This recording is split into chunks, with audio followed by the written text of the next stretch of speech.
विद्यार्थियों, कैसे हो? Good morning.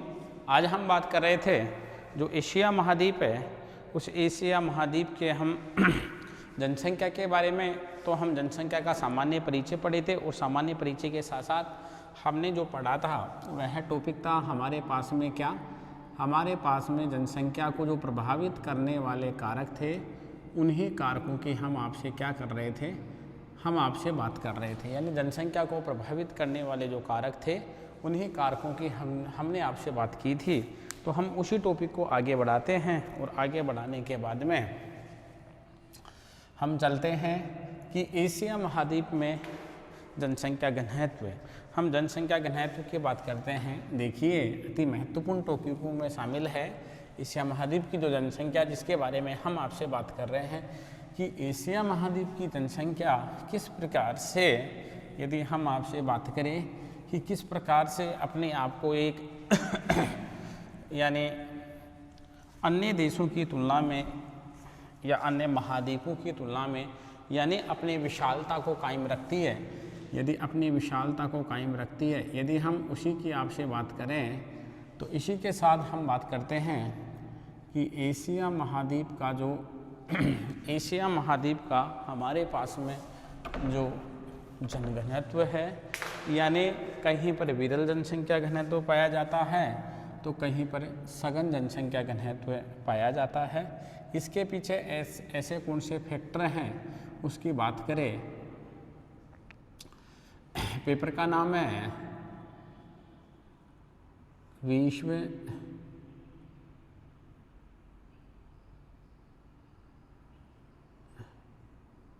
का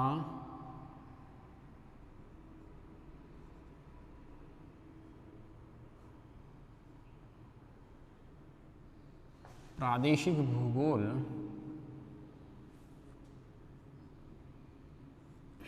विश्व का प्रादेशिक भूगोल है। टॉपिक है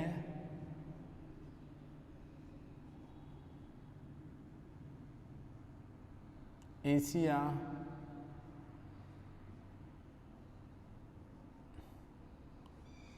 जनसंख्या।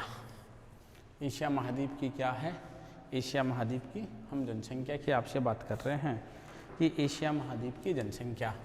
आज हम जिसके बारे में आपसे पढ़ने जा रहे हैं वह हमारे पास में टॉपिक है, यानी यह फर्स्ट पेपर के रूप में है। यह कौन सा पेपर है? यह फर्स्ट पेपर है जिसकी हम आपसे बात कर रहे हैं। यह फर्स्ट पेपर है एशिया जनसंख्या घनत्व। बात करें एशिया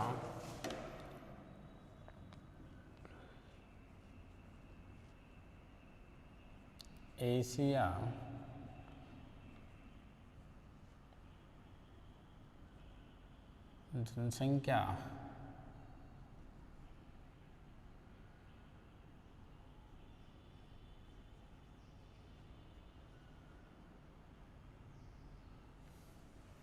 एशिया जनसंख्या घनत्व, यानी एशिया महाद्वीप का जनसंख्या घनत्व की हम बात करते हैं। देखिए, हम बात करें एशिया जनसंख्या घनत्व की, हम आपसे बात कर रहे हैं कि एशिया महाद्वीप में जनसंख्या घनत्व है। यदि हमारे पास में जो रेशियो निकल के आता है, जो यानी डाटा निकल के आते हैं, यदि हम बात करें आपसे कि ऐसा यहाँ पर ऐसा वितरण जनसंख्या का असमान पाया जाता है कि 80% जनसंख्या 20% क्षेत्रफल पर निवास करती है और 20% जब क्षेत्रफल पर 80% जनसंख्या निवास कर रही है, यदि उसके विपरीत चले तो 20% क्षेत्रफल पर 80% जनसंख्या निवास कर रही है। यानी 20% जनसंख्या है, 80% क्षेत्रफल है।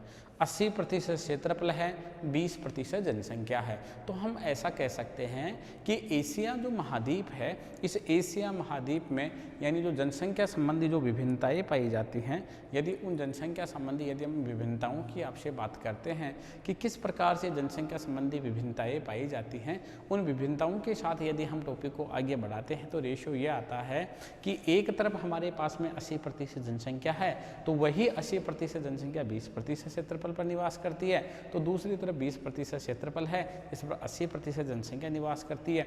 इसका मतलब उस महाद्वीप विशेष में पाई जाने वाली जो जनसंख्या की विशेषताएं हैं, यानी उस महाद्वीप विशेष की जो विभिन्न प्रकार की विशेषताएं हैं, उन विशेषताओं में अंतर होने के कारण से, यानी क्या, उन विशेषताओं में अंतर होने के कारण से, कौन सी विशेषताओं में, उन धरातल संबंधी विशेषताओं में अंतर होने के कारण से जनसंख्या वितरण में विभिन्नता पाई जाती है, और जनसंख्या वितरण में विभिन्नता के साथ साथ जनसंख्या घनत्व में विभिन्नता पाई जाती है। यदि मैं पॉपुलेशन डेंसिटी की बात करूं तो प्रति वर्ग किलोमीटर में निवासित जनसंख्या का योग अर्थात जनघनत्व कहलाता। देखिए, यदि मैं पॉपुलेशन डेंसिटी की आपसे बात करता हूँ, पॉपुलेशन डेंसिटी हम किसको कहते हैं, यदि हम पॉपुलेशन डेंसिटी की आपसे बात करते हैं तो देखिए, यदि पॉपुलेशन जो डेंसिटी हमारे पास में आ रही है, यानी जनघनत्व हम किसको कहते हैं, क्या कहलाता है जनघनत्व हमारा। देखिए, जनघनत्व हम बात कर रहे हैं, आपसे बेसिक से लेके चल रहे हैं जनघनत्व की, और जनघनत्व के बारे में यदि हम आपसे बात करते हैं तो देखिए, प्रति वर्ग किलोमीटर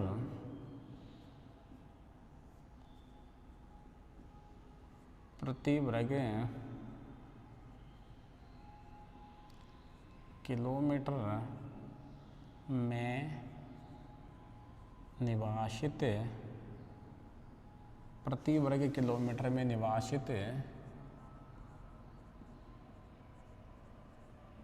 प्रति वर्ग किलोमीटर में निवासित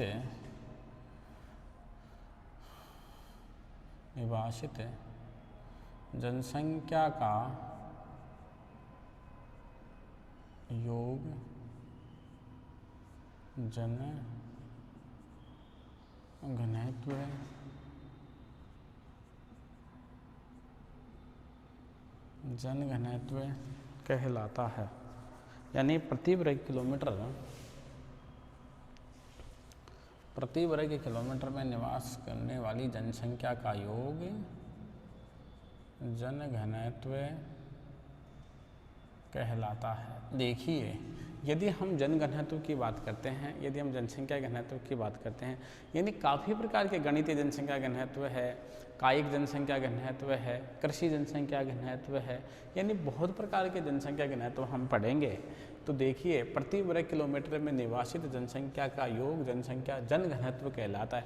इसका मतलब प्रति वर्ग किलोमीटर का मतलब हर एक वर्ग किलोमीटर में निवास करने वाली जनसंख्या का योग, वहाँ पर निवासित जनसंख्या की 1 वर्ग किलोमीटर लंबाई है, 1 किलोमीटर लंबाई है, 1 किलोमीटर चौड़ाई है, उसका टोटल जो हमने एरिया निकाला, टोटल क्षेत्रफल निकाला, कुल क्षेत्रफल निकाला, उस क्षेत्रफल में जो निवासित जनसंख्या है, निवास करने वाली जनसंख्या है, उस निवासित जनसंख्या का जो योग है, उसी निवासित जनसंख्या के योग को ही हम क्या कहते हैं, जनसंख्या घनत्व कहते हैं। वही जनसंख्या घनत्व कहलाता है, उसी को ही जनघनत्व के नाम से हम संबोधित करते हैं। देखिए, जब प्रति वर्ग किलोमीटर में निवास करने वाली जनसंख्या है और उस जनसंख्या के योग को हम जनसंख्या घनत्व कहते हैं, लेकिन संसार में जो जनसंख्या घनत्व है वो कहीं पर भी समान नहीं पाया जाता है।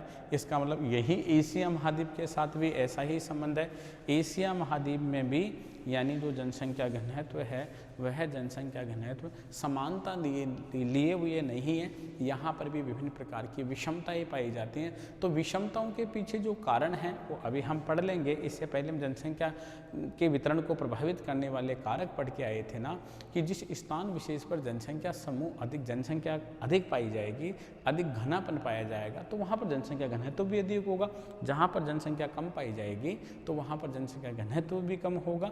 हम ये कह सकते हैं कि विभिन्न प्रकार के भौतिक, सामाजिक, सांस्कृतिक, आर्थिक, राजनीतिक ऐसे कारक हैं जो जनसंख्या के वितरण और उसके साथ साथ जनसंख्या घनत्व को, पॉपुलेशन डेंसिटी को प्रभावित करने का कार्य करते हैं। यदि हम पॉपुलेशन डेंसिटी की बात करते हैं, यानी हम जनघनत्व की बात करते हैं, तो जनसंख्या घनत्व यानी जनसंख्या वितरण को प्रभावित करने वाले कारकों से प्रभावित होता है। यानी जिस स्थान विशेष पर अनुकूलताएं पाई जाती हैं तो वहाँ पर जनसंख्या अधिक पाई जाती है, और जनसंख्या अधिक पाई जाती है तो वहाँ पर जनसंख्या वितरण भी अधिक पाया जाता है। तो हम यही कह सकते हैं आपको प्यारे विद्यार्थियों कि जनसंख्या जो घनत्व होता है वह प्रति वर्ग किलोमीटर में निवासित जनसंख्या का कुल योग होता है। यानी 1 वर्ग किलोमीटर में कितनी जनसंख्या निवास कर रही है उसको यदि हम कहते हैं, यदि हम एशिया महाद्वीप के जनसंख्या घनत्व की बात करते हैं 2011 के जनगणना के आंकड़ों के अनुसार, तो देखिए हमारे पास में अगला बिंदु आता है एशिया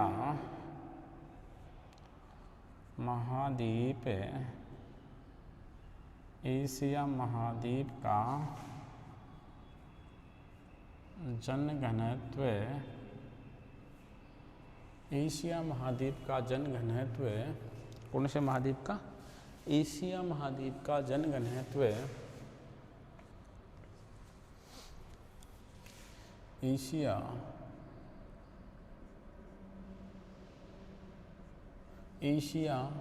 महाद्वीप का जनघनत्व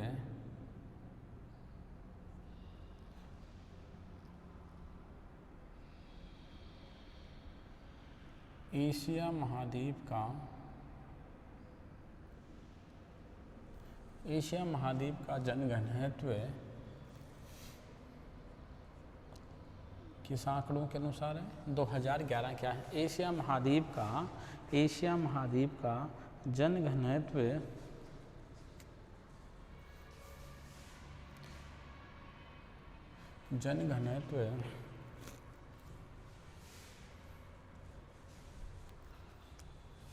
का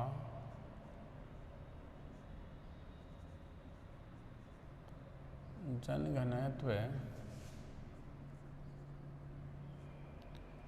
116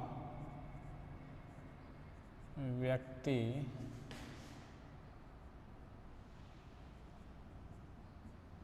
प्रति वर्ग किलोमीटर है। प्रति वर्ग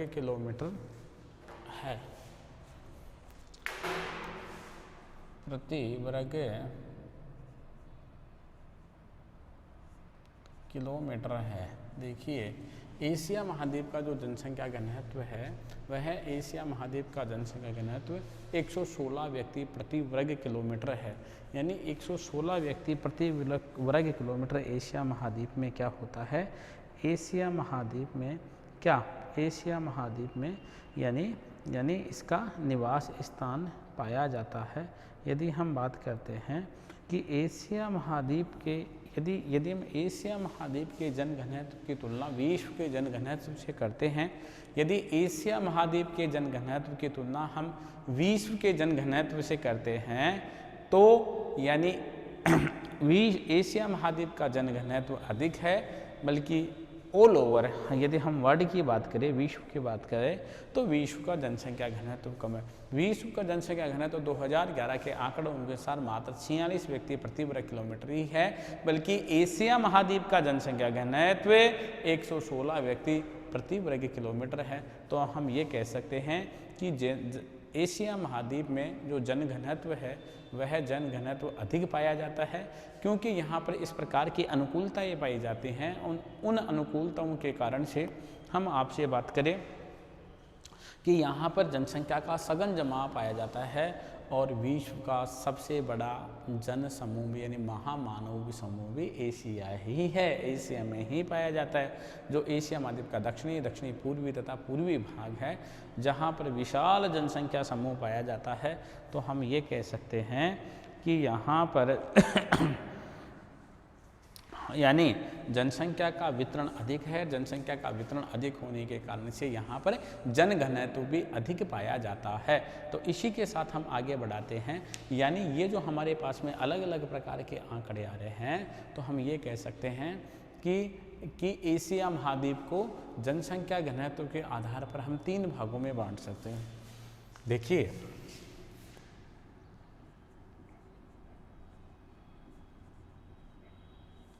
एशिया महाद्वीप को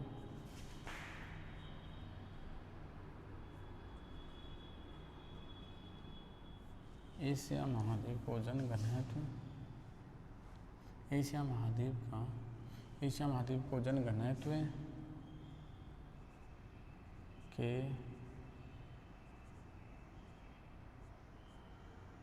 आधार पर 3 भागों एशिया महाद्वीप को जनघनत्व के आधार पर 3 भागों में, कितने भागों में?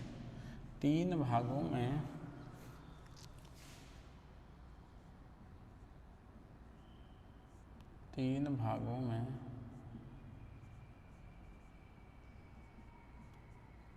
विभाजित किया जाता है। देखिए, यानी एशिया महाद्वीप को जनघनत्व के आधार पर 3 भागों में विभाजित किया जाता है। हम सबसे पहले बात करते हैं आपसे पास में, यानी पहला जो हमारे पास में यहाँ का फैक्टर आता है, यदि हम उसकी बात करें तो नंबर 1 वाले की हम बात करते हैं, वह आता है हमारे पास में उच्च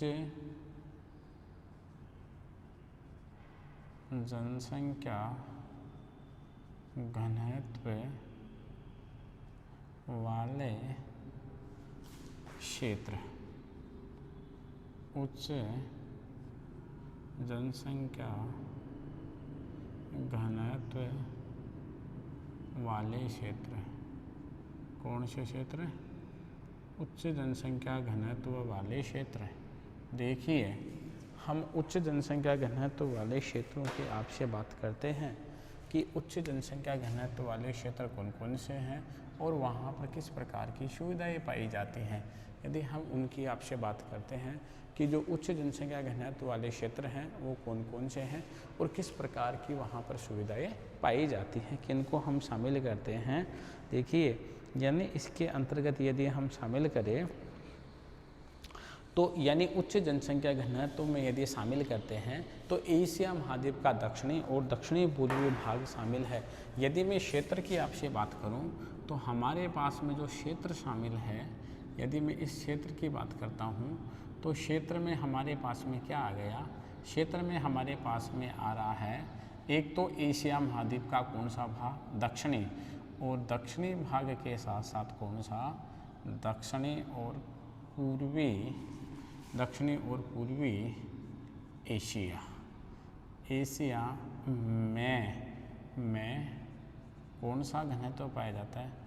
उच्च जनघनत्व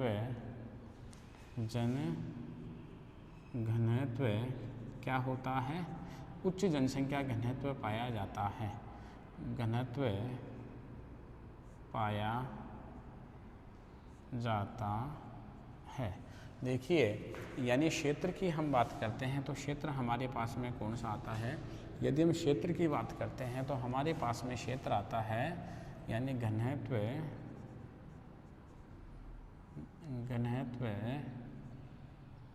पाया जाता है। देखिए, यानी क्षेत्र की बात करें तो दक्षिणी और दक्षिणी पूर्वी एशिया। कौन सा एशिया? एक तो दक्षिणी और दक्षिणी के साथ साथ कौन सा एशिया? दक्षिणी पूर्वी एशिया, यानी दक्षिणी और दक्षिणी पूर्वी जो एशिया है, इन भागों में सघन जनसंख्या घनत्व पाया जाता है। यदि मैं आपसे क्षेत्र की बात करूं तो क्षेत्र के रूप में मेरे पास में आता है एक तो एशिया महाद्वीप का दक्षिणी भाग और एशिया महाद्वीप के दक्षिणी भाग के साथ साथ कौन सा भाग, दक्षिणी पूर्वी भाग। इन भागों में क्या उच्च जनसंख्या घनत्व देखने को मिलता है, क्योंकि यहाँ पर विभिन्न प्रकार की जो सुविधाएं हैं वो सुविधाएं अधिक होने के कारण से यदि हम यहाँ पर बात करते हैं, यहाँ पर यानी उच्च जनसंख्या घनत्व पाया जाता है। इसका मतलब यह है क्षेत्र मानव के निवास के अनुकूल है और मानव निवास के अनुकूल होने के कारण से यहाँ पर जो यानी जनसंख्या घनत्व पाया जाता है वह जनसंख्या घनत्व अधिक पाया जाता है। क्यों? क्योंकि यदि हम मुख्य रूप से बात करते हैं कि एशिया महाद्वीप की 70% जो जनसंख्या है वो एशिया महाद्वीप की 70% जनसंख्या इसी भाग में निवास करती है। कौन से भाग में निवास करती है? यानी एशिया महाद्वीप की जो 70% जनसंख्या है वह 70% जनसंख्या की यदि हम बात करते हैं तो ये जो एशिया का हम बात करते हैं कौन से भाग में, हम एशिया के जिस भाग की बात कर रहे हैं वह भाग है दक्षिणी और दक्षिणी पूर्वी जो एशिया है, इसी भाग में ही यानी मैक्सिमम एशिया महाद्वीप की जनसंख्या निवास करती है। यानी इस भाग पर, जिस भाग की मैं बात कर रहा हूँ, तो 1/3 कितने भाग पर, 1/3 भाग पर, 1/3 भाग पर कितने तिहाई जनसंख्या निवास करती है? 2/3 क्या निवास करती है? 2/3 जनसंख्या निवास करती है। यानी एशिया महाद्वीप के 1/3 भाग पर 2/3 जनसंख्या निवास करती है।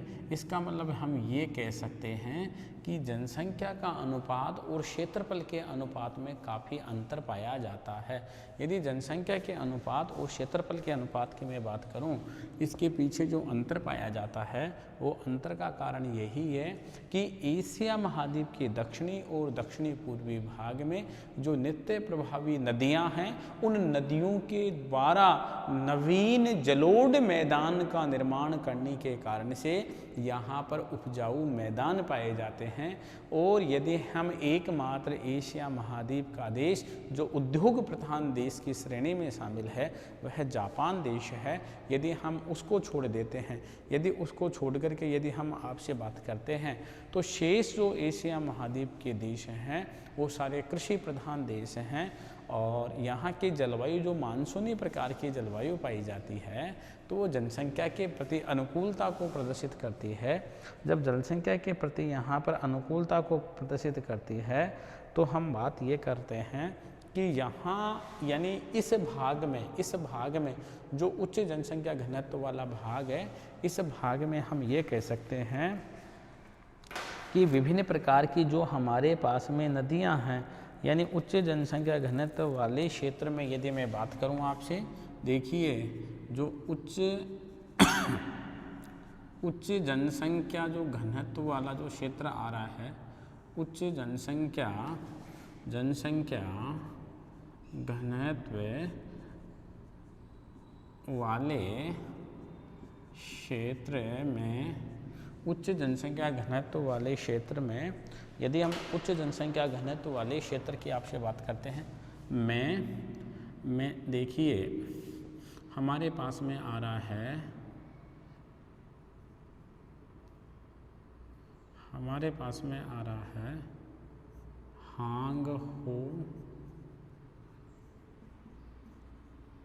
हांगहो बेसिन, यांगटी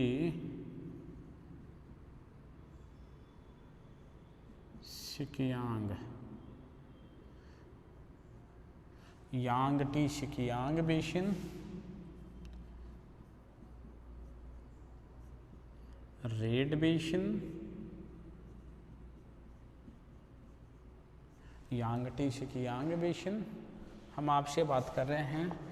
यानी इसमें यदि हम आपसे बात करते हैं तो हमारे पास में आता है एक तो हांगो नदी का बेसिन। कौन सी नदी का बेसिन? एक तो हमारे पास में आता है हांगहो बेसिन, कौन सा बेसिन आ रहा है? एक तो आ रहा है हांगो बेसिन, एक आ रहा है हमारे पास में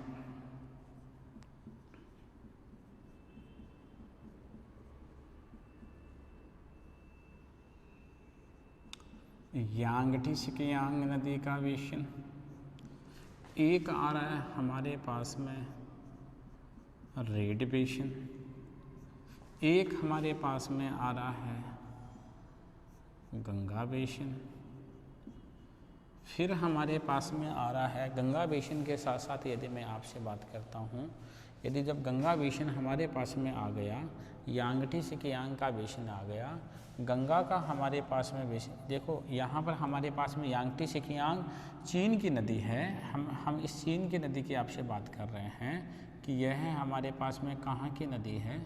यह हमारे पास में चीन की नदी है। देखिए यदि हम चीन की नदी की आपसे बात कर रहे हैं कि यह चीन वाली नदी का हमारे पास में बेसिन है, ठीक है। इसके अलावा भारत की मैं बात करूं तो भारत में हमारे पास में कौन सा बेसिन आ रहा है? भारत में हमारे पास में गंगा नदी का बेसिन आ रहा है। कौन सी नदी का बेसिन आ रहा है भारत में?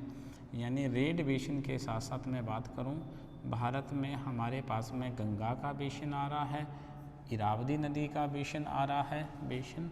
इसी के साथ साथ यदि मैं आपसे फिर बात करता हूँ तो हमारे पास में कौन सा बेसिन आ गया? हमारे पास में गंगा बेसिन आ गया। इसी के साथ साथ मैं बात करूं इरावदी नदी, इरावदी नदी बेसिन, कौन सा बेसिन आ गया? इरावदी नदी बेसिन भी आ गया। हमारे पास में आगे जो आ रहा है वह कौन सा आ गया? वह आ गया इरावदी नदी बेसिन। कौन सा बेसिन? इरावदी नदी बेसिन आ गया। इसी के साथ मेनाम नदी का बेसिन, मेकांग नदी का बेसिन, ठीक है ना। मेनाम है मेकांग नदी का डेल्टाई भाग, यानी मेकांग, मेकांग एवं मेनाम नदी का कौन सा भाग है? डेल्टाई भाग क्या है? शामिल है, ठीक है ना। यानी उसका डेल्टाई भाग भी यहाँ पर क्या है? शामिल है। यानी वो डेल्टाई भाग भी हम बात कर रहे हैं आपसे शामिल है। तो यहाँ पर एशिया महाद्वीप में क्या पाया जाता है? यहाँ पर एशिया महाद्वीप में यानी जो जनसंख्या पाई जाती है, उस जनसंख्या की यदि हम आपसे बात करते हैं तो यहाँ पर सघन जनसंख्या का जमाव पाया जाता है।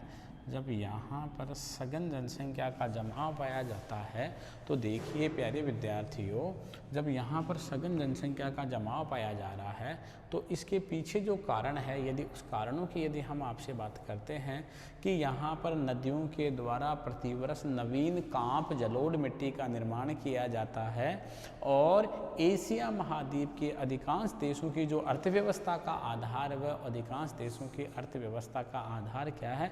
अधिकांश देशों की अर्थव्यवस्था का आधार कृषि है। अधिकांश देशों की अर्थव्यवस्था का आधार क्या है? अधिकांश देशों की अर्थव्यवस्था का जो आधार हमारे पास में कृषि है और कृषि कार्य होने के कारण से यहाँ पर इस क्षेत्र ने यानी जनसंख्या के उच्च भरण पोषण की सुविधा उपलब्ध करवाई है। यदि जब उच्च भरण पोषण की सुविधा उपलब्ध करवाई है, यानी एशिया के इस भाग ने यानी विशाल जनसंख्या के क्षेत्र को उच्च भरण पोषण की सुविधाएं जब उपलब्ध करवाई हैं, तो हम ये कह सकते हैं आपको कि यहाँ पर जनसंख्या का कैसा जमाव पाया जाता है? यहाँ पर जनसंख्या का सघन जमाव पाया जाता है। यहाँ पर सघन जनसंख्या घनत्व पाया जाता है।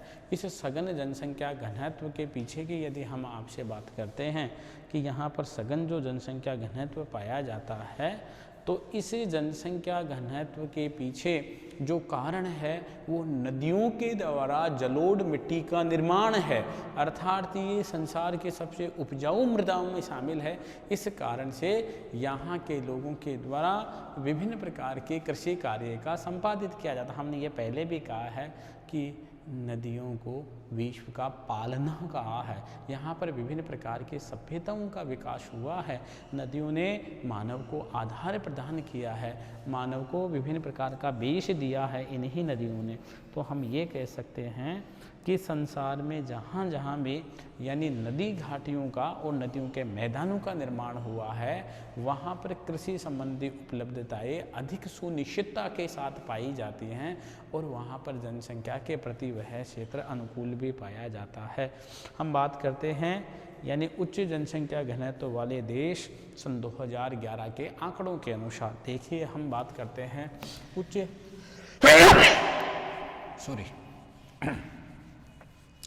उच्च जनसंख्या घनत्व वाले देश। हम एशिया में जो जन घनत्व की बात करते हैं तो हम आपसे बात करते हैं उच्च घनत्व वाले देशों के। यदि उच्च जनसंख्या घनत्व वाले देशों की हम आपसे बात करते हैं, वह कौन से देश हैं? यानी उच्च जनसंख्या घनत्व वाले देश, उच्च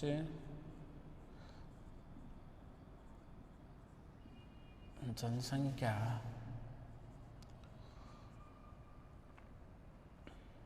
घनत्व वाले देश, उच्च जनसंख्या घनत्व वाले देश, मैं उनकी आपसे बात कर रहा हूँ। उच्च जनसंख्या घनत्व वाले यदि हम देशों की आपसे बात करते हैं तो देखिए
देखिए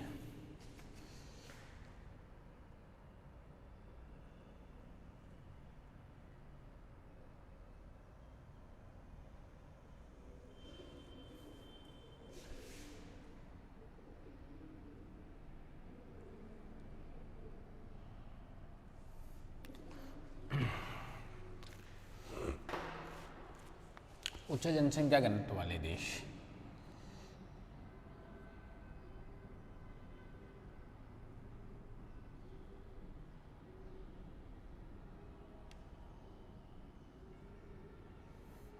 यहाँ तो आ गया हमारे पास में क्रम संख्या, यहाँ आ गया देश और यहाँ आ गया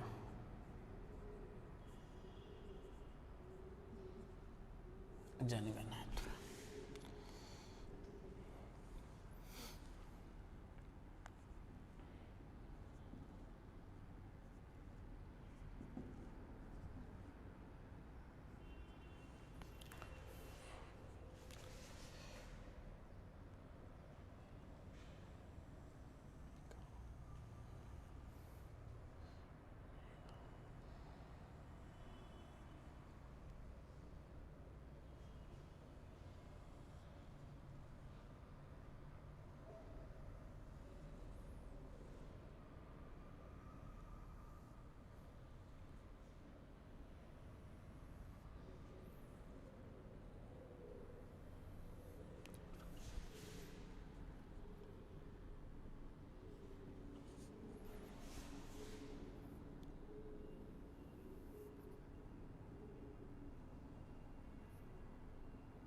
देखिए, हम सर्वाधिक जनसंख्या घनत्व वाले यानी उच्च जनसंख्या घनत्व वाले देशों की हम आपसे बात करते हैं कि ऐसे कौन कौन से देश हैं जो उच्च जनसंख्या घनत्व रखते हैं। तो हम आपसे बात करें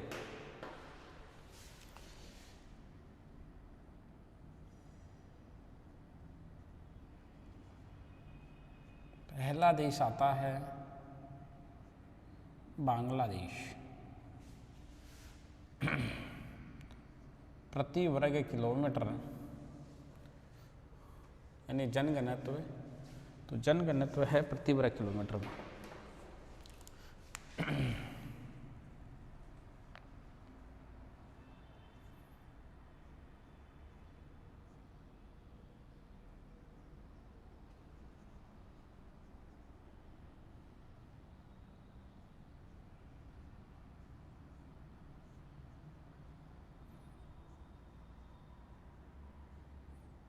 किस में है?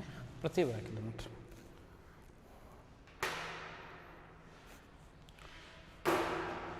नंबर 2 पर है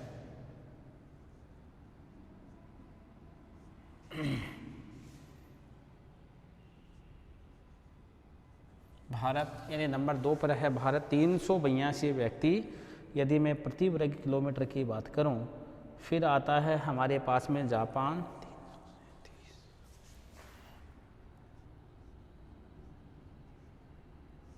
जापान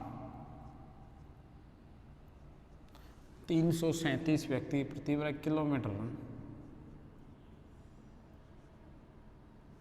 श्रीलंका आता है हमारे पास में 298 व्यक्ति प्रति वर्ग किलोमीटर निवास करते हैं। फिर आता है वियतनाम,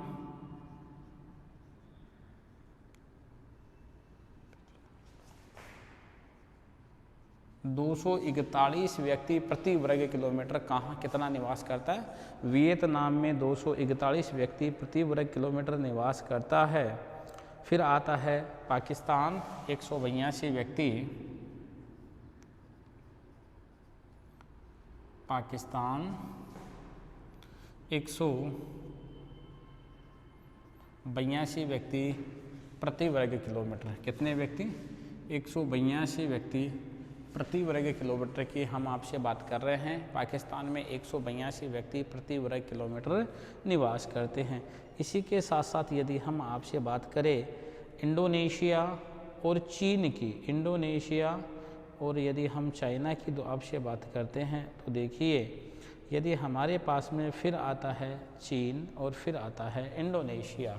देखिए चीन और चीन के बाद में फिर आता है हमारे पास में क्या? इंडोनेशिया। देखिए फिर हमारे पास में इंडोनेशिया आता है। यदि हम इन दोनों की बात करते हैं, चाइना की और इंडोनेशिया की, तो हम बात करें इधर तो आता है हमारे पास में 132 व्यक्ति प्रति वर्ग किलोमीटर और यहाँ पर आता है हमारे पास में 108 व्यक्ति प्रति वर्ग किलोमीटर। कितने व्यक्ति? 108 व्यक्ति प्रति वर्ग किलोमीटर यानी निवास करते हैं ये लोग। तो हम ये कह सकते हैं कि यह एशिया महाद्वीप के ऐसे देश हैं जो क्या रखते हैं, जो उच्च जनसंख्या क्या रखते हैं? घनत्व को रखते हैं।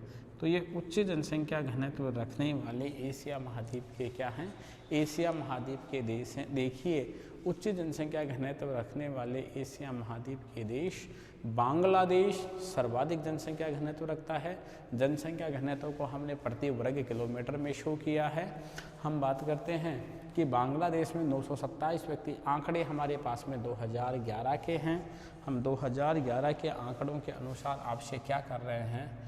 हम आपसे बात कर रहे हैं प्यारे विद्यार्थियों, तो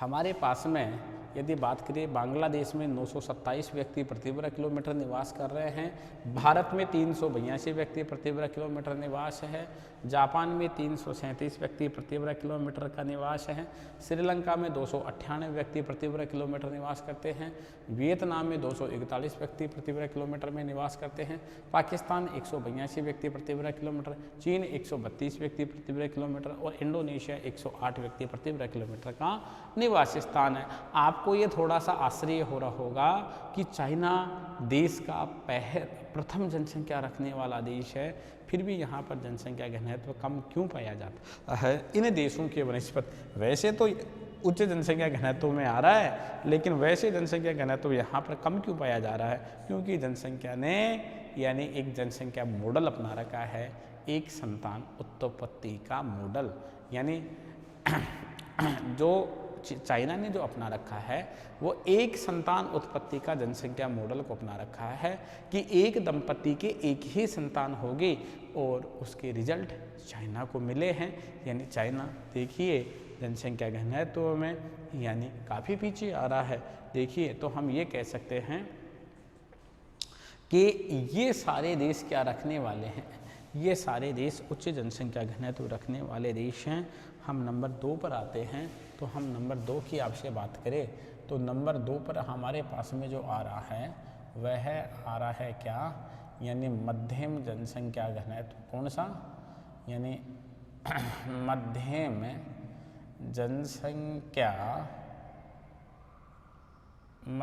जनसंख्या यदि हम आपसे बात करें कौन से की, मैं आपसे बात कर रहा हूँ मध्यम जनसंख्या की। कौन सी जनसंख्या की मैं आपसे बात करूँ? मध्यम जनसंख्या। मध्यम जनसंख्या घनत्व वाले देश। मध्यम जनसंख्या घनत्व वाले देश कौन से? मध्यम जनसंख्या घनत्व वाले देश यानी मीडियम जो पॉपुलेशन डेंसिटी रखते हैं एशिया महाद्वीप के। यदि मैं उन देशों की आपसे बात करता हूँ तो देखिए यदि उन देशों की हम आपसे बात करते हैं जो मध्यम जनसंख्या को रखते हैं, वहाँ पर इस प्रकार की सुविधाएं किस प्रकार की पाई जाती हैं। यदि हम उन देशों की बात करें तो देखिए उन देशों में हमारे पास में यदि क्षेत्र की बात करते हैं तो म्यांमार है, थाईलैंड है, मलेशिया है, टर्की है, नेपाल है आदि देश हमारे पास में शामिल होते हैं। कौन कौन से देश शामिल होते हैं? आदि देशों को हम यहाँ पर क्या करते हैं, आदि देशों को हम यहाँ पर शामिल, कंपूचिया है, कंबोडिया है, यानी दक्षिणी कोरिया है, आदि देशों को हम शामिल करते हैं। तो हम बात करें यहाँ पर उन देशों की जो एशिया महाद्वीप में स्थित हैं और मध्यम जनसंख्या को रखने वाले हैं। म्यांमार है, देखिए म्यांमार है,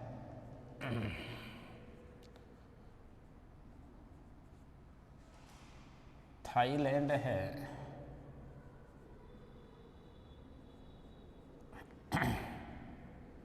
कंबोडिया है, कंपूचिया है, कंबोडिया है, कंपूचिया है, एशिया माइनर क्या है आपके पास में, टर्की है, यानी टर्की है, इसी के साथ साथ सीरिया है, दक्षिणी कोरिया है, सीरिया है,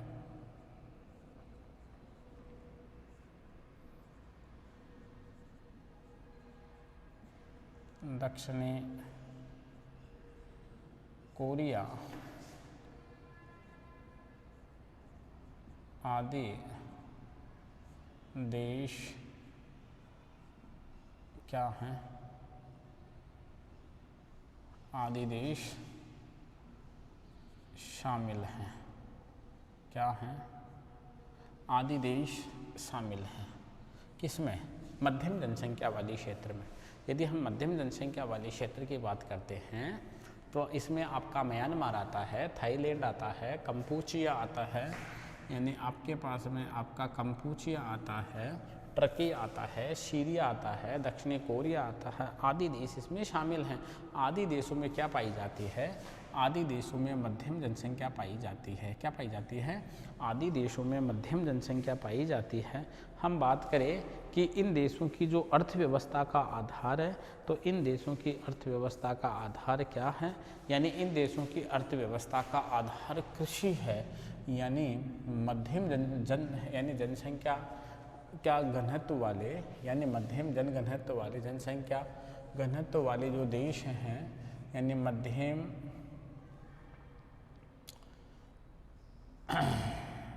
जन जो घनत्व वाले ये जो देश हैं ना, यानी जो मध्यम जनसंख्या घनत्व वाले जो ये देश हैं, इन मध्यम जनसंख्या घनत्व वाले देशों की जो अर्थव्यवस्था का आधार है, यानी जिस आधार की हम आपसे बात कर रहे हैं, वह जनसंख्या का आधार क्या है? यानी यहाँ ये जो जनसंख्या का आधार है ना, ये जनसंख्या का आधार यहाँ पर क्या है? कृषि है। यानी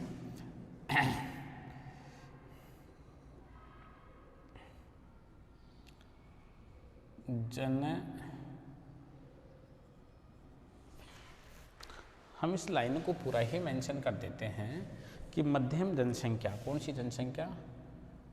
मध्यम जन घनत्व, मध्यम जन घनत्व, मध्यम जन घनत्व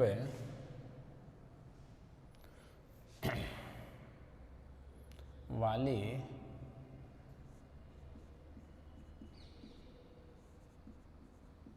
जनसंख्या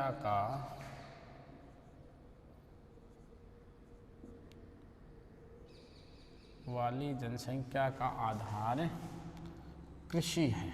क्या है? कृषि है। यानी उस जनसंख्या का आधार क्या है? उस जनसंख्या का आधार हमारे पास में कृषि है। यानी उस जनसंख्या के द्वारा क्या किया जा रहा है? उस जनसंख्या के द्वारा कृषि कार्य किया जा रहा है। क्या किया जा रहा है? यानी कृषि कार्य किया जा रहा है। और यहाँ पर जिस प्रकार की जलवायु की विशेषताएं पाई जाती हैं, यहाँ पर जिस प्रकार की जलवायु की विशेषताएं पाई जाती हैं, उन्हीं जलवायु की विशेषताओं के अनुरूप ही, यानी उन्हीं जलवायु की जो विशेषताएं पाई जाती हैं, उन्हीं जलवायु की विशेषता के अनुरूप ही यदि हम आपसे बात करते हैं, जैसे यहाँ पर जलवायु की विशेषताएं पाई जाती हैं, उन्हीं जलवायु की विशेषता के अनुरूप ही यहाँ पर पशुपालन किया जाता है। क्या किया जाता है? यहाँ पर पशुपालन किया जाता है। तो देखिए अगला फैक्ट हमारे पास में आता है क्या, कि जलवायु यहाँ पर मध्यम जनसंख्या घनत्व वाले क्षेत्र में जलवायु अनुरूप ही क्या किया जाता है? पशुपालन किया जाता है। यानी जलवायु अनुरूप ही पशुपालन किया जाता है। किसके अनुरूप? यानी जलवायु के अनुरूप ही यहाँ पर पशुपालन किया जाता है। जैसे यहाँ की जलवायु होती है, उसी के अनुरूप ही यहाँ पर यहाँ के लोगों के द्वारा पशुपालन किया जाता है। अर्थात कृषि के साथ पशुपालन होना मिश्रित कृषि के रूप से जाना जाता है। यानी ऐसी कृषि जिसके साथ साथ वहाँ का किसान वर्ग, वहाँ का प्राथमिक व्यवसाय करने वाले वर्ग के द्वारा यदि पशुपालन भी किया जाता है, तो वह मिश्रित कृषि के अंतर्गत शामिल होते हैं। किसके अंतर्गत शामिल होते हैं? मिश्रित कृषि के अंतर्गत शामिल होते हैं। यदि मध्यम जनसंख्या क्षेत्र के मैं आपसे बात करूं, तो मध्यम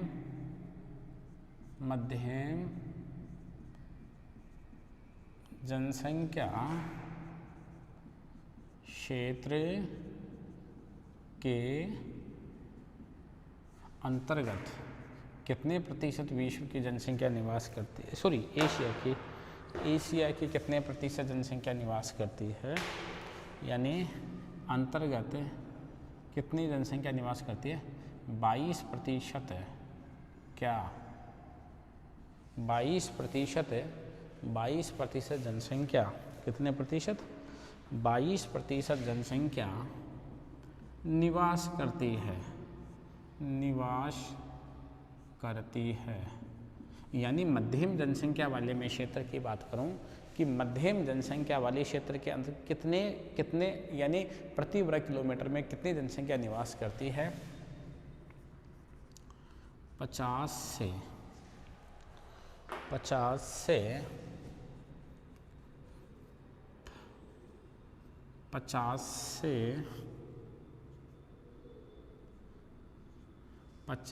से 200 व्यक्ति प्रति वर्ग किलोमीटर 50 से 200 व्यक्ति प्रति वर्ग किलोमीटर में निवास करते हैं। देखिए प्रति वर्ग किलोमीटर में कितनी जनसंख्या निवास करती है? यदि मैं प्रति वर्ग किलोमीटर की बात करूं तो हमारे पास में जो जनसंख्या है वह कितनी है? प्रति वर्ग किलोमीटर में जो निवास कर रही है वह जनसंख्या है हमारे पास में 50 व्यक्ति से लेके और अप्रोक्स जो 200 व्यक्ति होते हैं, यानी वहाँ तक भी जनसंख्या यहाँ पर क्या होती है? यहाँ पर भी निवास करती है। लेकिन ऐसा हम किस में भी शामिल कर सकते हैं? ऐसे को हम उच्च जनसंख्या में भी क्या कर सकते हैं? शामिल कर सकते हैं, ठीक है ना। तो हम मुख्य रूप से बात करें कि हमारे पास में जो व्यवस्थाएं बन रही हैं, यदि हम जनघनत्व की बात करते हैं और जो हमारे पास में व्यवस्थाएं बनी हैं, यदि हम उनकी बात करें आपसे, तो देखिए कि हमारे पास में जो मध्यम जनसंख्या घनत्व वाले क्षेत्र हैं, यह क्षेत्र आपके सामने हैं। इस मध्यम जनसंख्या घनत्व वाले क्षेत्र में हमारे पास में जो जनसंख्या निवास करती है, यदि मैं उस जनसंख्या की आपसे बात करूं तो कितनी जनसंख्या निवास कर रही है? मध्यम जनसंख्या घनत्व वाले देशों की मैं आपसे बात करूं, आंकड़े 2011 के हैं, यानी वह कौन कौन से देश हैं जहां पर इस प्रकार जनसंख्या क्या करती है? जनसंख्या निवास करती है। तो मध्यम जनसंख्या घनत्व वाले देशों की मैं आपसे बात करता हूं। प्यारे विद्यार्थियों, तो देखिए हम सबसे पहले बात करते हैं नेपाल की, जहां पर 158 व्यक्ति प्रति वर्ग किलोमीटर निवास कर रहे हैं। यानी प्रति वर्ग किलोमीटर में कितने व्यक्ति निवास कर रहे हैं? देखिए, यानी मैं सबसे पहले बात करता हूं आपसे नेपाल की। यदि हम नेपाल की भी बात करते हैं तो नेपाल में भी हमारे पास में कितने व्यक्ति निवास कर रहे हैं? 158 व्यक्ति हमारे पास में निवास कर रहे हैं। देखिए, यानी 158 व्यक्ति प्रति वर्ग किलोमीटर में निवास कर रहे हैं। यानी मध्यम जनसंख्या घनत्व, यानी 108 वाले को हम उधर भी शामिल कर रहे थे, लेकिन वो दक्षिणी पूर्वी भाग में शामिल था, तो वहाँ पर अनुकूलताएं इंडोनेशिया में अधिक पाई जाती थी। इसी के साथ साथ यदि मैं आपसे बात करूँ थाईलैंड में, तो थाईलैंड में 118 व्यक्ति प्रति वर्ग किलोमीटर में निवास करते हैं। यदि मैं अगले देश की आपसे बात करूं तो अगला देश हमारे पास में कौन सा आता है? अगला देश हमारे पास में थाईलैंड आता है। उसके बाद में जो हमारे पास में अगला देश आता है वह अगला देश टर्की आता है। यहाँ 118 व्यक्ति रहते हैं। यहाँ 82 व्यक्ति प्रति वर्ग किलोमीटर में क्या करते हैं? निवास करते हैं। यानी टर्की में 86 हैं। टर्की में हमारे पास में कितने व्यक्ति आ रहे हैं? टर्की में हमारे पास में 86 व्यक्ति आ रहे हैं। यदि इसके आगे वाले भाग की मैं बात करूं तो हमारे पास में सीरिया आता है, फिर कंबोडिया आता है। सीरिया और कंबोडिया की यदि हम बात करते हैं तो सीरिया में 81 हैं और कंबोडिया में 72 हैं। यानी हम सीरिया की बात करें तो सीरिया में प्रति वर्ग किलोमीटर में 81 व्यक्ति निवास करते हैं, और जो कंबोडिया है, इस कंबोडिया में कितने व्यक्ति निवास कर रहे हैं? कंबोडिया में 72 व्यक्ति प्रति वर्ग किलोमीटर में क्या करते हैं? प्रति वर्ग किलोमीटर में निवास करते हैं, ठीक है ना। इसी के साथ साथ यदि हम आपसे बात करते हैं कि फिर म्यांमार में 68 है और जो मलेशिया है उसमें 67 है। यानी म्यांमार की मैं बात करूं, म्यांमार में 68 व्यक्ति प्रति वर्ग किलोमीटर में निवास करते हैं। म्यांमार में कितने हैं? 68 व्यक्ति, और मैं मलेशिया की बात करूं तो मलेशिया में कितने व्यक्ति निवास कर रहे हैं? 67 व्यक्ति प्रति वर्ग किलोमीटर में निवास कर रहे हैं। देखिए ये हमारे पास में मध्यम जनसंख्या घनत्व वाले देश हैं, जहां पर एशिया महाद्वीप में इस प्रकार की जनसंख्या की सुविधाएं हमारे पास में पाई जाती हैं। तो प्यारे विद्यार्थियों, हम आपको ये कह सकते हैं, जब इस प्रकार की सुविधाएं एशिया महाद्वीप में पाई जाती हैं, जो मध्यम जनसंख्या घनत्व रखने वाले देश हैं, कौन से देश हैं? जो मध्यम जनसंख्या घनत्व रखने वाले देश हैं। यदि मैं इन्हीं मध्यम जनसंख्या घनत्व रखने वाले देशों की यदि मैं आपसे बात करता हूँ, तो ये मध्यम जनसंख्या घनत्व रखने वाले जो देश हैं, ये एशिया महाद्वीप का जनसंख्या घनत्व के प्रकारों में दूसरा प्रकार आता है, जहाँ की हम बात कर रहे हैं कि यहाँ पर जो आधार है, व्यवसाय का आधार है, वो कृषि है। कृषि के साथ साथ जलवायु की अनुकूलता के साथ साथ यहाँ पर पशुपालन का कार्य भी किया जाता है, यानी पशुपालन का भाग भी शामिल किया जाता है, जहाँ पर कृषि और पशुपालन दोनों कार्य किए जाते हैं। इस प्रकार के क्षेत्र को हम किस प्रकार के क्षेत्र में शामिल करते हैं? इस प्रकार के क्षेत्र को जो हम शामिल करते हैं वह शामिल करते हैं मिश्रित कृषि वाले क्षेत्र में, जहाँ के लोगों के द्वारा कृषि कार्य के साथ साथ पशुपालन भी किया जाता है। अर्थात नेपाल में 158 व्यक्ति प्रति वर्ग किलोमीटर निवास है, थाईलैंड में 118 व्यक्ति प्रति वर्ग किलोमीटर है, टर्की में 86 व्यक्ति प्रति वर्ग किलोमीटर है, सीरिया में 81 व्यक्ति प्रति वर्ग किलोमीटर है, कंबोडिया में 72 व्यक्ति प्रति वर्ग किलोमीटर जनसंख्या निवास करती है, म्यांमार की बात करें तो 68 व्यक्ति प्रति वर्ग किलोमीटर है, और मलेशिया में 67 व्यक्ति प्रति वर्ग किलोमीटर जनसंख्या यहाँ पर क्या करती है? जनसंख्या निवास करती है। तो प्यारे विद्यार्थियों, हम आपको ये कह सकते हैं कि 50 से 200 व्यक्ति प्रति वर्ग किलोमीटर यहाँ पर निवास लगभग रेंज है ये, इसके मध्य में यहाँ पर क्या पाई जाती है? यहाँ पर जनसंख्या निवास करती है। यदि हम आगे की ओर चलते हैं तो आगे हमारे पास में आता है मध्यम जनसंख्या घनत्व रखने वाले देश, यानी मध्यम के साथ साथ निम्न जनसंख्या घनत्व रखने वाले देश। यदि जहाँ पर हम निम्न शब्द की बात कर रहे हैं ना, जहाँ पर हमारे पास में निम्न शब्द आ रहा है, इसका मतलब वहाँ पर भौतिक विशेषताएं, जलवायु संबंधी, तापमान संबंधी, वर्षा संबंधी, वनु संबंधी वहाँ की जो विशेषताएं हैं, यदि उन विशेषताओं की यदि हम आपसे बात करते हैं तो वहाँ पर उन जो विशेषताओं संबंधी जो वेरिएशन यानी जो अंतर पाया जाएगा, यदि हम जिस अंतर की आपसे बात करते हैं वो अंतर इस प्रकार से पाया जाएगा। तो देखिए हमारे पास में जो तीसरा प्रकार आ रहा है वह तीसरा प्रकार क्या आ रहा है? यानी निम्न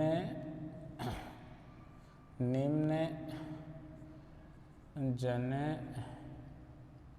घनत्व वाले देश।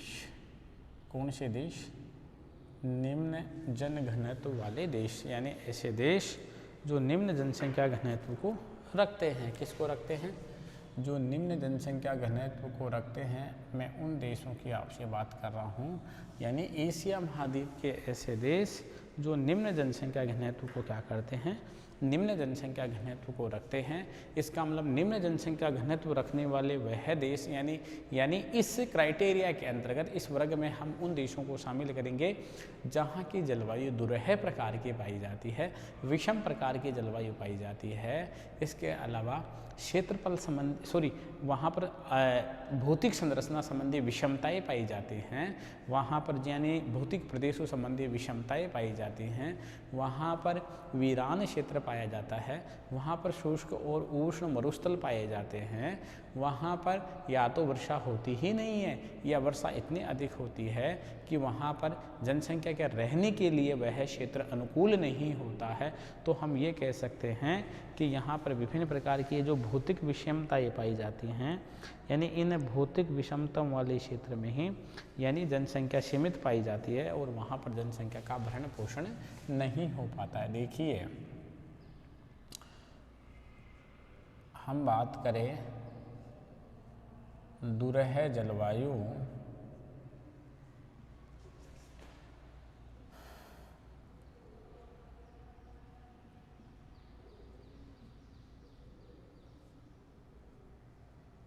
भौतिक प्रदेशों की विषमता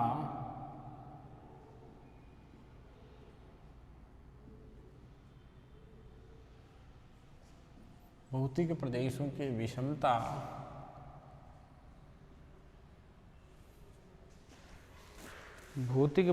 की विषमता और इसी के साथ साथ हम बात करते हैं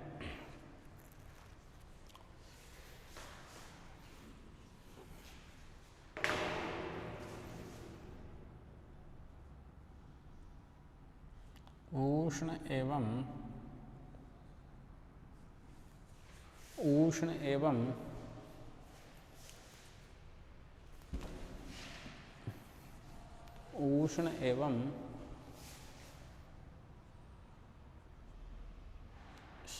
शीत प्रदेश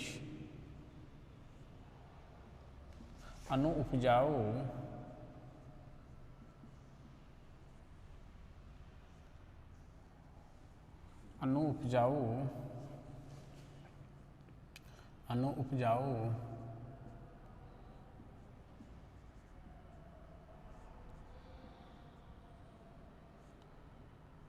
मिट्टी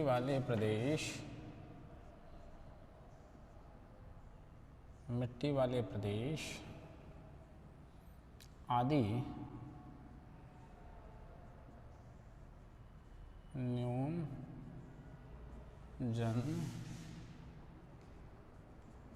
जनघनत्व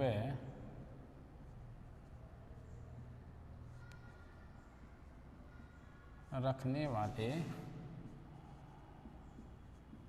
क्षेत्र हैं। आदि क्या रखते हैं? आदि न्यून जनघनत्व रखने वाले क्षेत्र हैं। यानी इन क्षेत्रों में क्या पाया जाता है? इन क्षेत्रों में न्यून जनसंख्या घनत्व पाया जाता है। क्या पाया जाता है? इन क्षेत्रों में न्यून जनसंख्या घनत्व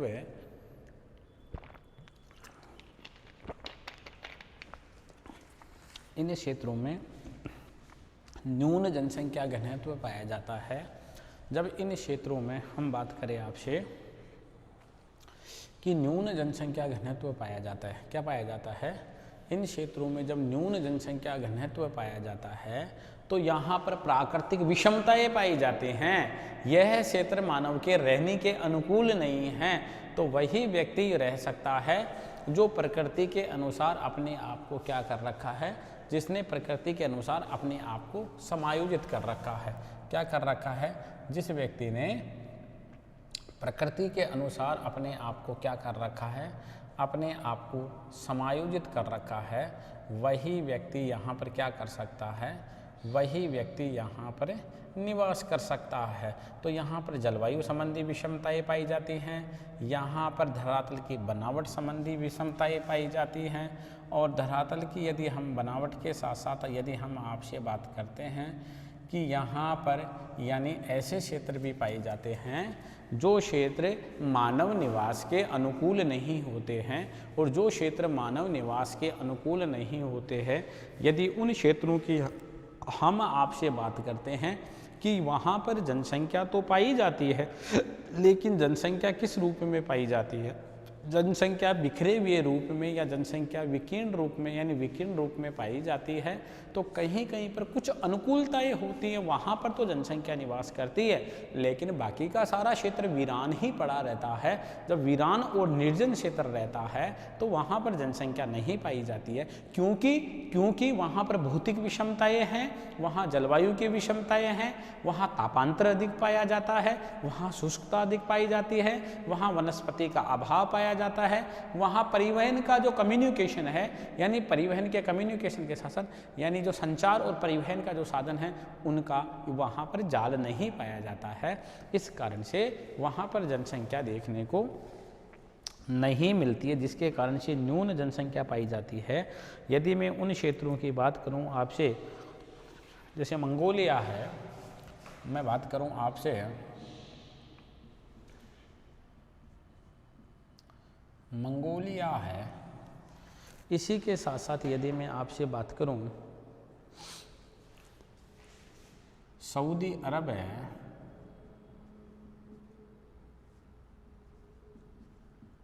सऊदी अरब है,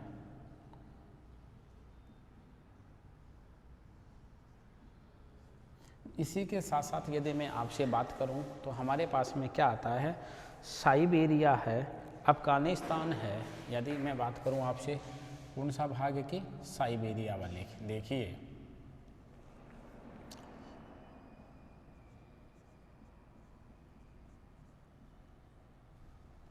साइबेरिया है, इराक है, ईरान है,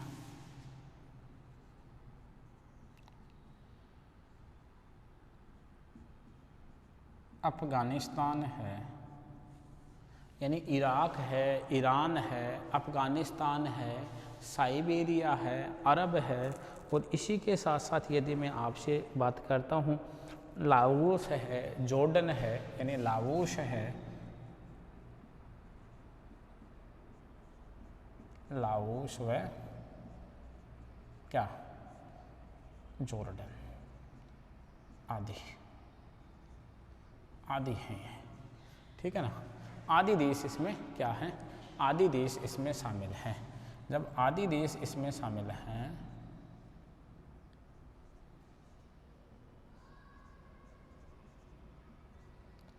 जब आदि देश इसमें शामिल हैं तो आदि देशों में क्या होती है, यानी इस प्रकार की विषमताएं पाई जाती हैं। और इस प्रकार की विषमताएं पाई जाने के कारण से क्या होता है, यानी जब यहाँ पर इस प्रकार की विषमताएं पाई जाती हैं तो जनसंख्या का वितरण क्या पाया जाता है, जनसंख्या का वितरण यहाँ पर कम पाया जाता है। क्या पाया जाता है, यहाँ पर जनसंख्या का वितरण कम पाया जाता है, यहाँ पर जनसंख्या कम पाई जाती है, यानी न्यून प्रकार की जनसंख्या घनत्व पाया जाता है।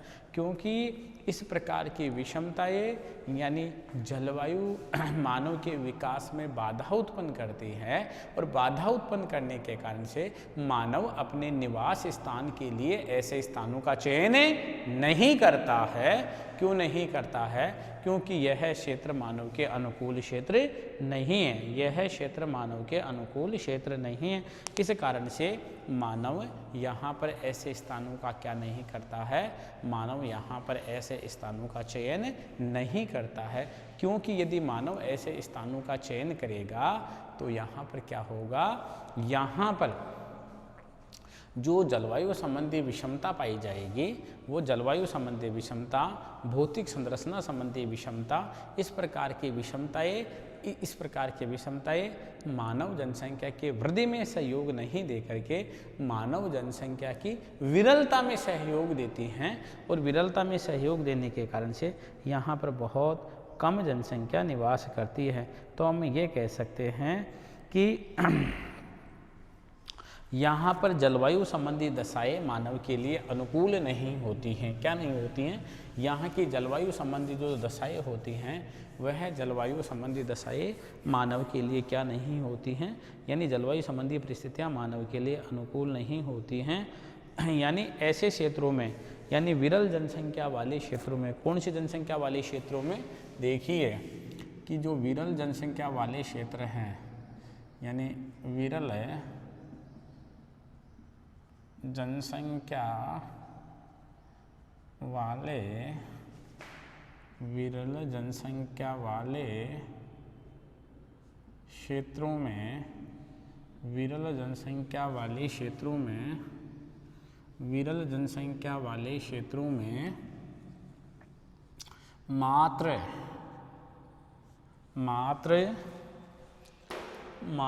8%, कितने प्रतिशत जनसंख्या निवास करती है, मात्र 8%, मात्र 8%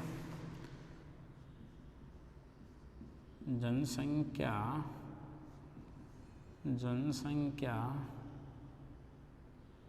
निवास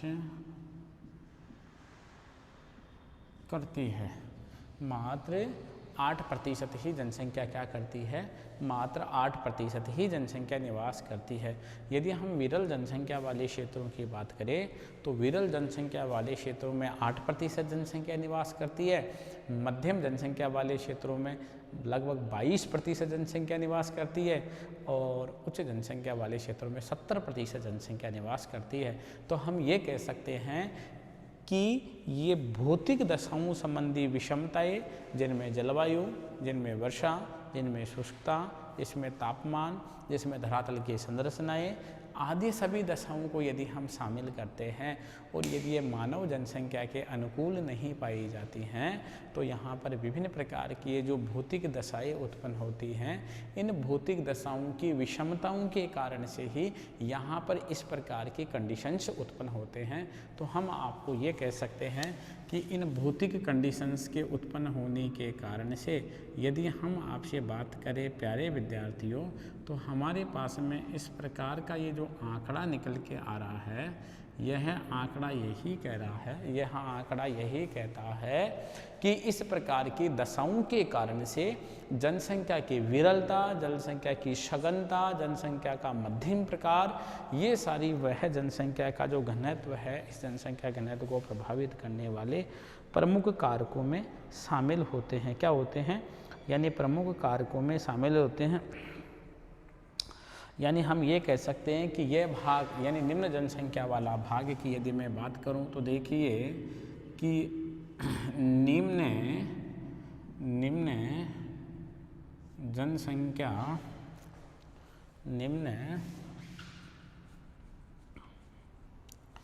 निम्न जनसंख्या वाला भाग, निम्न जनसंख्या वाला भाग एशिया के लगभग आधे भाग पर, एशिया के लगभग आधे भाग पर फैला है। यानी निम्न जनसंख्या वाला भाग एशिया के लगभग, यानी निम्न जनसंख्या वाला क्षेत्र लिख लो आप इसकी जगह, क्षेत्र एशिया के लगभग आधे भाग पर फैला हुआ है। एशिया के कितने भाग पर फैला हुआ है? एशिया के लगभग आधे भाग पर फैला हुआ है। अब कई स्थान तो एशिया के ऐसे हैं जो निर्जन प्राय हैं, यानी एशिया में कुछ स्थान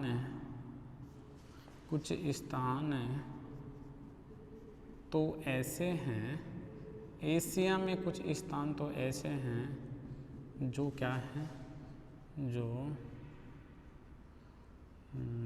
निर्जन प्राय हैं। क्या है? यानी जो निर्जन प्राय है, यानी जो निर्जन प्राय हैं, क्या है? यानी जो निर्जन प्राय है, यानी जो निर्जन प्राय है, जहाँ पर जनसंख्या रहती ही नहीं है। यदि हम वहाँ, यदि उस क्षेत्रों की हम बात करते हैं, यानी जो निर्जन प्राय हैं, जहाँ पर जनसंख्या क्या, जहाँ पर जनसंख्या रहती ही नहीं है। तो हम ये जो हमारे पास में भाग आ रहा है, ये कौन सा आ रहा है? यह हमारे पास में भाग आ रहा है निम्न जनसंख्या वाला। कौन सा भाग आ रहा है? जहाँ पर निम्न जनसंख्या घनत्व वाले हम देशों की बात करते हैं, और निम्न जनसंख्या घनत्व वाले यदि हम देशों को शामिल करें तो उसमें हमारे पास में सबसे पहले मैं बात करूँ जॉर्डन, जहाँ पर हम बात करते हैं कितने व्यक्ति रहते हैं।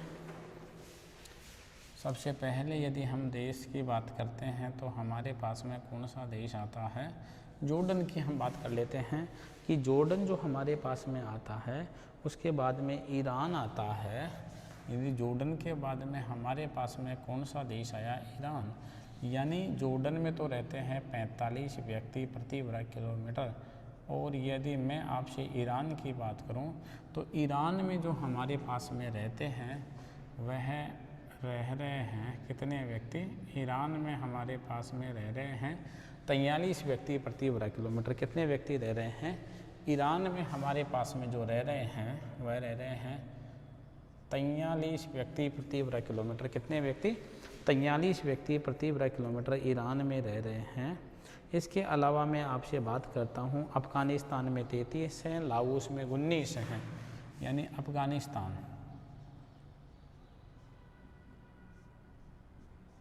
मैं बात करूँ अफ़गानिस्तान और लाओस। अफगानिस्तान में 33 व्यक्ति प्रति वर्ग किलोमीटर और लाओस है, इस लाओस में रहते हैं 19 व्यक्ति प्रति वर्ग किलोमीटर यहाँ पर क्या करते हैं, यहाँ पर निवास करते हैं। इसके अलावा मैं बात करूँ आपसे सऊदी अरब की, किसकी बात करूँ, मैं आपसे बात करूँ सऊदी अरब की, जहाँ पर कितने व्यक्ति रहते हैं, 9 व्यक्ति प्रति वर्ग किलोमीटर में निवास करते हैं। कितने व्यक्ति निवास करते हैं, जहाँ पर 9 व्यक्ति प्रति वर्ग किलोमीटर में निवास करते हैं। कितने व्यक्ति निवास करते हैं, 9 व्यक्ति प्रति वर्ग किलोमीटर में निवास करते हैं। तो हम इस प्रकार से ये कह सकते हैं आपको कि ये जो हमारे पास में न्यून जनसंख्या घनत्व वाले देश आ रहे हैं, एक आंकड़ा हमारे पास में निकल करके ये आ गया कि एशिया महाद्वीप का ऐसा देश जो सर्वाधिक जनसंख्या घनत्व को रखता है, तो हम उस देश की बात करें तो वह हमारे पास में कौन सा देश आता है, बांग्लादेश आता है। कौन सा देश आता है, बांग्लादेश आता है। यदि हम ऐसे देश की बात करें कि एशिया महाद्वीप का ऐसा देश जो क्या रखता है, यानी एशिया महाद्वीप का ऐसा देश जो यानी न्यूनतम जनसंख्या घनत्व को रखता है, किसको रखता है, एशिया महाद्वीप का ऐसा देश जो न्यूनतम जनसंख्या घनत्व को रखता है। यदि हम न्यूनतम जनसंख्या घनत्व वाले यदि हम देश की आपसे बात करते हैं, तो न्यूनतम जनसंख्या वाले घनत्व वाले देश की यदि हम आपसे बात करें तो वह आता है हमारे पास में सऊदी अरब, जहाँ पर 9 व्यक्ति प्रति वर्ग किलोमीटर जनसंख्या निवास करती है। तो हम ये कह सकते हैं कि ये मैक्सिमम जो खाड़ी के देश हैं, यहाँ पर यानी विभिन्न प्रकार की विषमताओं का तादाद यानी संख्या अधिक है, यहाँ पर विषमताएं अधिक पाई जाती हैं। जब यहाँ पर विषमताएं अधिक पाई जाती हैं तो हम ये कह सकते हैं कि यहाँ पर जो जनसंख्या का वितरण है, वो जनसंख्या का वितरण भी यहाँ पर कम पाया जाता है, या हम ये कह सकते हैं कि वो जनसंख्या का वितरण यहाँ पर बिखरा हुआ पाया जाता है।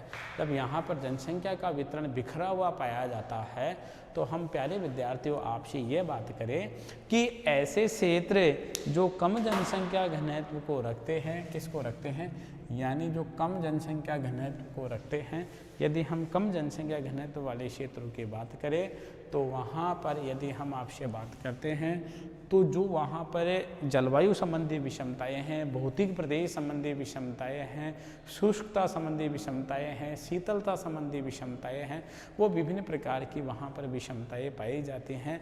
इसी के साथ प्यारे विद्यार्थियों, आज हमारा एशिया महाद्वीप का जन घनत्व यानी जनसंख्या घनत्व का टॉपिक कंप्लीट होता है। हम आते हैं एशिया महाद्वीप की जनसंख्या की प्रमुख समस्याएं। हम बात करते हैं एशिया महाद्वीप की जनसंख्या की प्रमुख समस्याओं के बारे में। हम आपसे चर्चा करते हैं कि एशिया महाद्वीप में जनसंख्या की जो समस्याएं हैं वो कौन कौन सी ऐसी समस्याएं हैं जो एशिया महाद्वीप में जनसंख्या की समस्याएं, जिनके कारण से विभिन्न प्रकार की समस्याएं उत्पन्न हो रही हैं। यदि हम उनकी आपसे बात करें कि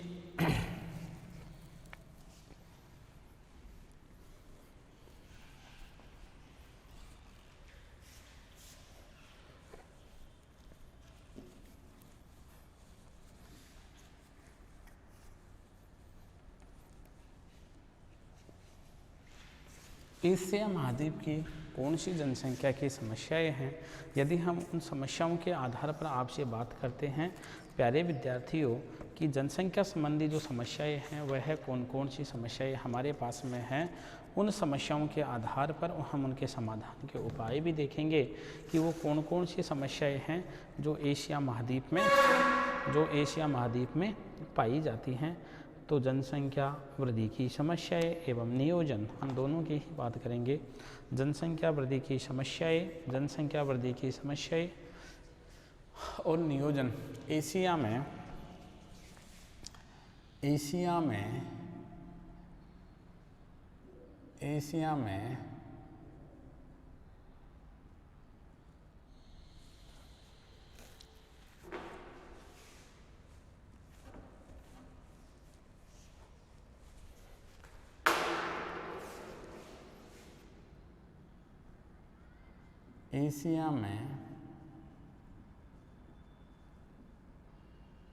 जनसंख्या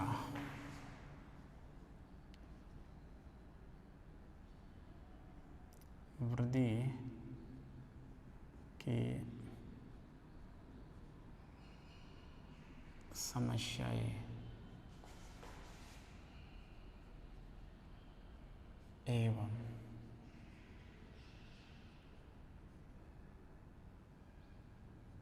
एशिया में जनसंख्या वृद्धि की समस्याएं एवं नियोजन। एशिया में जनसंख्या वृद्धि की समस्याएं एवं नियोजन। देखिए, एशिया में जनसंख्या संबंधी कौन कौन सी समस्याएं हैं और उन समस्याओं का हम नियोजन यानी उन समस्याओं का समाधान या प्लानिंग हम किस प्रकार से कर सकते हैं, हम उन बातों की आज आपसे चर्चा कर रहे हैं कि एशिया महाद्वीप में जनसंख्या संबंधी समस्याएं और उन समस्याओं का हम नियोजन किस प्रकार से कर सकते हैं। एशिया महाद्वीप में जनसंख्या संबंधी जो समस्याओं की हम आपसे बात करते हैं कि एशिया महाद्वीप में जनसंख्या वृद्धि के मध्य और खाद्यान्न उत्पादन के मध्य असंतुलन पाया जाता है। यानी एशिया महाद्वीप में जनसंख्या वृद्धि के पीछे और जनसंख्या वृद्धि के साथ साथ यदि हम आपसे बात करते हैं कि जो खाद्यान्न होता है उस खाद्यान्न के पीछे क्या पाया जाता है, उस खाद्यान्न के पीछे यानी जो अंतर पाया जाता है वो असंतुलन पाया जाता है। तो एशिया महाद्वीप में जिस गति से जनसंख्या बढ़ रही है उसी गति से यदि हम आपसे बात करते हैं उस गति से यहाँ पर खाद्यान्न संसाधनों में वृद्धि नहीं हो रही है, यहाँ पर कृषि का उत्पादन नहीं बढ़ रहा है। तो हम यहाँ पर थोड़ा सा जिक्र करेंगे, एक तो माल्थस महोदय का और एक कार्ल मार्क्स महोदय का, ठीक है ना। हम दोनों का यदि जिक्र की यहाँ पर इसी टॉपिक में हम बात करना चाहेंगे आपसे, उचित यहीं समझेंगे क्योंकि जनसंख्या से संबंधित उन्होंने जो सिद्धांत दिए थे, यदि उन सिद्धांतों की यदि हम आपसे बात करते हैं, उन्होंने ज्यामितीय दर से और गणितीय दर से जो हमारे पास में यानी किस प्रकार से संसाधनों में वृद्धि हो रही है और किस अनुपात में जनसंख्या में वृद्धि हो रही है, यानी उन्होंने इसका जो हमारे पास में यानी जो रीज़न बताया है, कारण बताया है ऐसा क्यों होता है, तो हम ये कह सकते हैं कि जनसंख्या वृद्धि तथा खाद्यान्न अन्य संसाधनों में वृद्धि में असंतुलन उत्पन्न हो रहा है। क्या उत्पन्न हो रहा है कि देखिए, यदि हम यहाँ बात करते हैं आपसे कि एशिया जो महाद्वीप है ना, एशिया महाद्वीप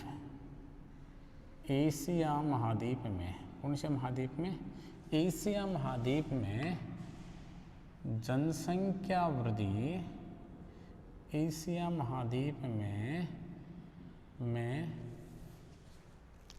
जनसंख्या वृद्धि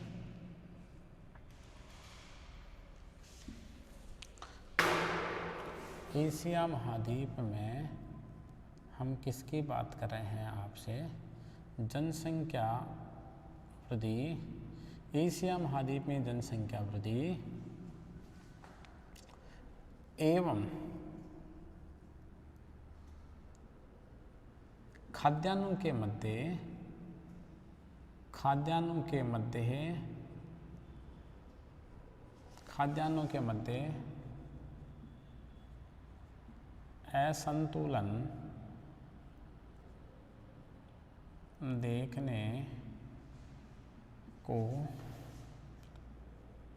असंतुलन देखने को मिलता है। यानी एशिया महाद्वीप में एशिया महाद्वीप में जनसंख्या वृद्धि एवं खाद्यान्नों के मध्य असंतुलन देखने को मिलता है। अर्थात एशिया महाद्वीप की जनसंख्या जिस गति से बढ़ रही है उस गति से यहाँ पर खाद्यान्नों के उत्पादन में वृद्धि नहीं हो रही है।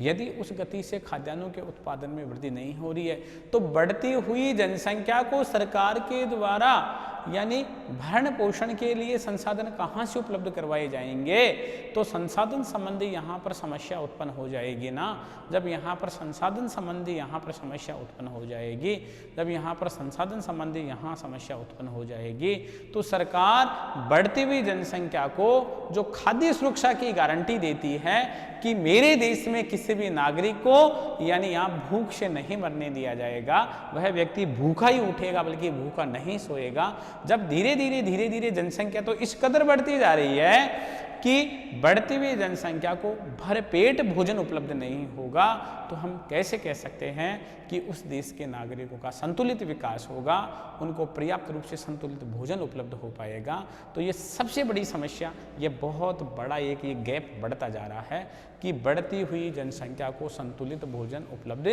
नहीं हो रहा है। इसके पीछे जो प्रमुख कारण आ रहा है, इसके पीछे प्रमुख कारण की यदि हम बात करते हैं तो प्रमुख कारण यही है कि यहाँ पर जनसंख्या का दबाव अधिक है, यानी संसाधनों पर। इस कारण से संसाधनों के मध्य और जनसंख्या के मध्य यहाँ पर क्या पाया जाता है, यहाँ पर असंतुलन पाया जाता है। क्या पाया जाता है, यदि वर्तमान स्थिति को हम देखें तो वर्तमान स्थिति को देखते हुए यहाँ पर क्या है, यहाँ पर वर्तमान स्थिति को देखते हुए जनसंख्या की समस्याएं बहुत ज़्यादा हैं।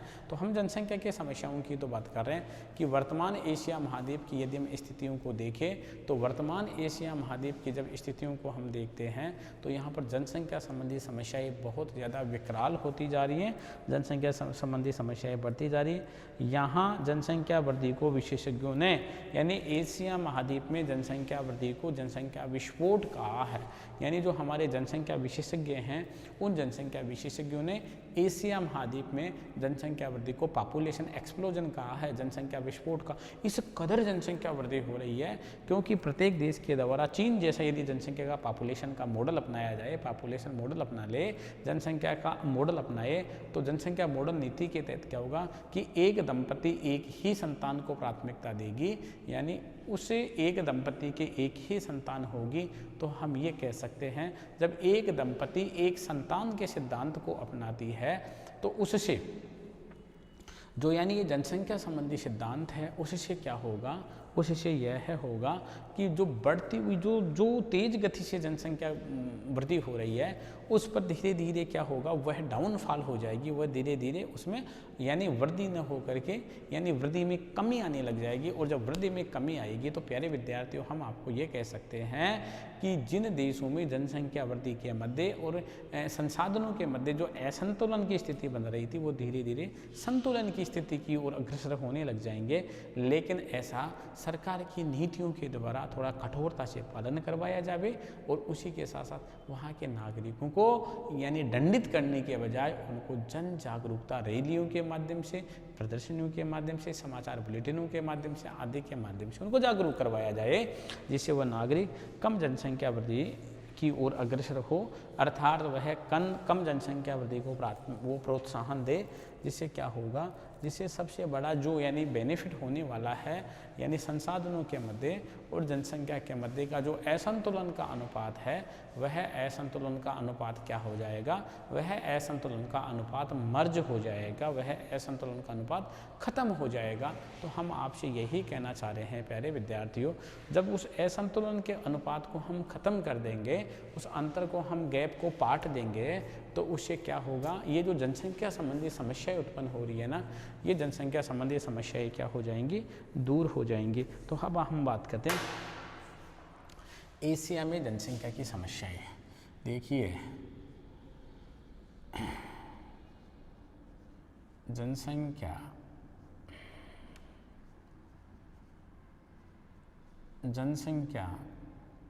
समस्याएं। देखिए हम आपसे बात कर रहे हैं, किसकी बात कर रहे हैं, हम आपसे बात कर रहे हैं जनसंख्या की समस्याओं की। किसकी बात कर रहे हैं, हम आपसे बात कर रहे हैं जनसंख्या की समस्याओं की। अर्थात जनसंख्या की जो समस्याएं हैं उन जनसंख्या की समस्याओं की हम आपसे बात कर रहे हैं। तो देखिए हम वन बाई वन उन समस्याओं के बारे में चलेंगे। यानी सबसे पहले बढ़ती हुई जनसंख्या के कारण से हमारे पास में पहली समस्या क्या उत्पन्न हो गई, यानी बेरोजगारी की समस्या। कौन सी समस्या उत्पन्न हो गई, हमारे पास में समस्या आ गई बेरोजगारी की समस्या। बेरोजगारी की समस्या जनसंख्या वृद्धि के कारण से, अधिक जनसंख्या वृद्धि के कारण। नंबर 2 की मैं आपसे बात करूं, बेरोजगारी की समस्या उत्पन्न हुई है। नंबर 2 की बात करूं, निम्न जीवन स्तर, कुपोषण। अगला हमारे पास में आ रहा है निम्न जीवन स्तर। कौन सा, निम्न जीवन स्तर, ये लो निम्न जीवन स्तर। तीसरी जो समस्या आ रही है वह आ रही है कुपोषण। कौन सी समस्या? यानी तीसरी जो हमारे पास में आ रही है कुपोषण की समस्या। चौथी जो समस्या आ रही है हमारे पास में वह समस्या आ रही है क्या? यानी अशिक्षा। कौन सी समस्या आ रही है? अशिक्षा की समस्या। यानी अधिक जनसंख्या वृद्धि होने के कारण से अशिक्षा की समस्या। अशिक्षा एवं, आप इसमें दोनों ही चीज़ें डाल सकते हो, अशिक्षा एवं क्या? अशिक्षा एवं गरीबी की समस्या, यानी आवास की समस्या। किसकी समस्या? आवास की समस्या। अगली समस्या हमारे पास में आई है तीव्र नगरीकरण की समस्या।